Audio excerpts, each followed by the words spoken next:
Hey guys, welcome back to our YouTube channel, and in today's video I'm gonna show you how to download World of Warships for free. So in order to do so, firstly launch App Store or Google Play Store according to your device. In my case, I'm just gonna launch App Store as I'm using an iOS device. Then go to the search bar and search for World of Warships. Okay, here we go.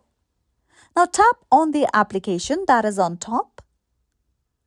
So this is the application that we are about to install. Now tap on the option of Get. Now all you have to do is wait for some time until the application has been downloaded. So that's how you can simply install World of Warships for free. And this is it for today. At last, don't forget to subscribe to our YouTube channel for more upcoming videos.